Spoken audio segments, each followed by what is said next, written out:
Hello guys, मैं उमेश महागड़कर और institute of market research YouTube channel में आप सभी का स्वागत है। जैसे कि आपने थंबनेल पढ़ा होगा तो उसमें आज के इस वीडियो का टॉपिक आपको समझ ही गया होगा। तो आज का टॉपिक है stock market segmentation. What are the different segments of stock market. तो दोस्तों, जैसे कि हम कॉलेज में जाते हैं तो हमारे पास डिफरेंट सब्जेक्ट है, फिजिक्स है, केमिस्ट्री है, मैथमेटिक्स है, बायोलॉजी है। वैसे ही स्टॉक मार्केट में डिफरेंट सेगमेंट है। स्टॉक मार्केट में हम देखते हैं कि इक्विटी सेगमेंट है, डेरिवेटिव सेगमेंट है, कमोडिटी सेगमेंट है। इन सारे सेगमेंट्स को हम इस वीडियो में प्रॉपर तरीके से समझेंगे। तो माय डियर फ्रेंड्स, अगर ऐसा कोई पर्सन है जिसके पास 10 डिफरेंट स्किल्स है और वो एक भी स्किल्स में मास्टर नहीं है तो वो प्रॉपर काम नहीं कर पाएगा। लेकिन ऐसा कोई एक पर्सन है जिसके पास एक ही स्किल हो और उसमें वो महारत हासिल है, उसका वो मास्टर हो, तो उसका रिजल्ट काफी अच्छे से आ सकता है। वैसे ही हमें स्टॉक मार्केट में ओनली वन सेगमेंट को प्रॉपर तरीके से समझना है, उसमें हमें मास्टरी हासिल करनी है और मार्केट से काफी अच्छा प्रॉफिट हम कमा सकते हैं। तो दोस्तों, हम आज समझेंगे कि डिफरेंट सेगमेंट में काम कैसे करना है और डिफरेंट सेगमेंट्स में डिफरेंसेस क्या क्या है। तो सबसे पहला सेगमेंट है हमारा इक्विटी सेगमेंट। अब इक्विटी सेगमेंट की हम बात करते हैं तो उसमें हम कई बार कैश सेगमेंट भी बोलते हैं। अभी इक्विटी सेगमेंट में हम स्टॉक्स को बाय करते हैं। जितने भी लिस्टेड कंपनियां हैं, बॉम्बे स्टॉक एक्सचेंज के ऊपर है, एनएससी के ऊपर है, एमसीएक्स के ऊपर है, total near about 5500 stocks available हैं। तो इक्विटी सेगमेंट में जितने भी स्टॉक्स है, सारे स्टॉक्स को हम बाय कर सकते हैं और उसे हम होल्ड करेंगे, एक लॉन्ग टर्म के लिए होल्ड करेंगे, उसके बाद हम उसे सेल करेंगे। तो जब हम स्टॉक्स बाय करते हैं तो स्टॉक की पूरी प्राइस हमें देनी पड़ती है। जैसे कि मैं रिकमेंड नहीं कर रहा हूं, लेकिन एक एग्जांपल के तौर पर हम लेते हैं रिलायंस है, इंफोसिस है, टाटा है, अडानी है। इसमें से कोई भी स्टॉक्स हम ले सकते हैं। जब हम स्टॉक्स को बाय करते हैं तो हमें उसका पूरा प्राइस देना पड़ता है, हमें यहाँ पर मार्जिन नहीं मिलती है। एग्जाम्पल के तौर से हम लेते हैं, अगर हम रिलायंस के 100 शेयर्स ले रहे हैं और उसकी प्राइस एग्जाम्पल के तौर से 1000 रुपीज है, 1000 मल्टीप्लाई बाय 100 रुपीज, तो हमें ये जो प्राइस है, ये पूरी प्राइस हमें देनी पड़ेगी। उसी के अगेंस्ट में हमें ये सारे स्टॉक्स हमारे डीमैट और ट्रेडिंग अकाउंट में आ जाएंगे, डीमैट अकाउंट में आ जाएंगे।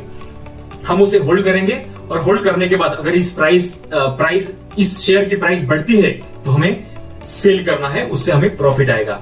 तो इक्विटी सेगमेंट में स्टॉक्स का बाइंग एंड सेलिंग होता है। हमारा नेक्स्ट सेगमेंट है डेरिवेटिव सेगमेंट। हो सकता है डेरिवेटिव या आपको वर्ड नया लग रहा हो, लेकिन ऑप्शंस एंड फ्यूचर ये आपके परिचित है। Option trading and future trading ये डेरिवेटिव के पार्ट्स है। अब सबसे पहले हम समझते हैं ऑप्शन ट्रेडिंग। यहां ध्यान देने वाली बात है, ऑप्शन ट्रेडिंग के अंदर दो टाइप से हम ट्रेडिंग करते हैं। एक है इंडेक्स ऑप्शन ट्रेडिंग और सेकंड है स्टॉक ऑप्शन ट्रेडिंग। अब इंडेक्स ऑप्शन ट्रेडिंग को हम कैसे करते हैं? हमारे पास डिफरेंट इंडेक्सेस है। एग्जांपल के तौर पर Nifty 50 index, bank Nifty index, fin Nifty index, mid cap, ये इंडेक्सेस है। जब कोई भी इंडेक्स अप ट्रेंड मूव करता है तब उस इंडेक्स का हम कॉल ऑप्शन को बाय करते हैं, और जब वो इंडेक्स डाउन ट्रेंड शो करता है तब उस इंडेक्स का हम पुट ऑप्शन को बाय करते हैं। सेम उसी प्रकार हम स्टॉक ऑप्शन भी कर सकते हैं। बट सवाल ये आता है, क्या हम सभी स्टॉक के ऊपर ऑप्शन ट्रेडिंग कर सकते हैं? तो नहीं, हम सभी स्टॉक के ऊपर ऑप्शन ट्रेडिंग नहीं कर सकते हैं। यहां पर कुछ स्पेसिफिक स्टॉक्स है जिसके ऊपर हम ऑप्शन ट्रेडिंग कर सकते हैं। निफ्टी 50 के अंदर आने वाले नियर अबाउट निफ्टी 50 के अंदर आने वाले सभी स्टॉक के अंदर हम ऑप्शन ट्रेडिंग कर सकते हैं। अभी ऑप्शन ट्रेडिंग हम कैसे करेंगे, स्टॉक ऑप्शन ट्रेडिंग कैसे करेंगे? जब भी कोई स्टॉक अप ट्रेंड मूव कर रहा है तब उस स्टॉक का हम कॉन्ट्रैक्ट बाय करेंगे, यानी कॉल ऑप्शन को बाय करेंगे, और जब भी कोई स्टॉक डाउन ट्रेंड शो कर रहा है तब उस स्टॉक का हम पुट ऑप्शन को बाय करेंगे। तो इस वे से हम स्टॉक ऑप्शन की ट्रेडिंग कर सकते हैं।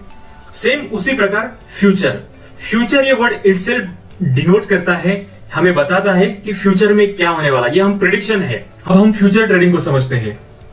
फ्यूचर ट्रेडिंग मेजरली दो टाइप से की जाती है, index future trading and stock future trading. जैसे हम स्टॉक को रैंडमली बाय करते हैं, किसी भी क्वांटिटी में हम स्टॉक को बाय कर सकते हैं, लेकिन फ्यूचर को हम लॉट साइज में बाय करना है। जब हम स्टॉक को बाय करते हैं तब सिंगल स्टॉक की प्राइस पे करनी होती है, तब हम स्टॉक बाय कर सकते हैं। लेकिन फ्यूचर को बाय करने के लिए हमें लॉट साइज में बाय करना है। अगर हमारा प्रेडिक्शन है कि इंडेक्स फ्यूचर में अप ट्रेंड मूव करने वाला है, तब हम इंडेक्स के फ्यूचर को बाय करते हैं। अगर इंडेक्स फ्यूचर में डाउन ट्रेंड मूव करने वाला है, तब हम इंडेक्स के फ्यूचर को सेल करते हैं। सेम उसी प्रकार अगर हमारा प्रेडिक्शन है कि कोई स्पेसिफिक स्टॉक फ्यूचर में अप ट्रेंड मूव कर सकता है, तब उस स्टॉक के फ्यूचर को हम बाय करते हैं। अगर कोई स्टॉक फ्यूचर में डाउन ट्रेंड शो करने वाला है, तब उस स्टॉक के फ्यूचर को हम सेल करते हैं। अब फ्यूचर ये कॉन्ट्रैक्ट होता है। ये कॉन्ट्रैक्ट दो लोगों के बीच में है, बायर एंड सेलर, और ये कॉन्ट्रैक्ट दो लोगों को मिलाकर होता है। इस कॉन्ट्रैक्ट को एक एक्सपायरी होती है, इसकी एक्सपायरी मंथली होती है। जब हम फ्यूचर को बाय करते हैं या फिर फ्यूचर कॉन्ट्रैक्ट को बाय और सेल करते हैं, तो इसका एक एक्सपायरी होता है, और इस कॉन्ट्रैक्ट का एक्सपायरी मंथली एक्सपायरी होता है। मंथ के लास्ट डे को इसका एक्सपायरी होता है। ऑप्शन का एक्सपायरी अगर देखा जाए तो ऑप्शन का एक्सपायरी मंथली भी होता है और हर वीक के थर्सडे को होती है। लेकिन स्टॉक में कोई एक्सपायरी नहीं होती है।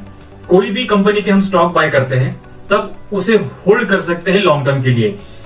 जब हम स्टॉक को बाय करते हैं तो उसे कल सेल कर सकते हैं, 10 दिन के बाद सेल कर सकते हैं, या साल भर 10 साल के बाद भी उसे सेल कर सकते हैं।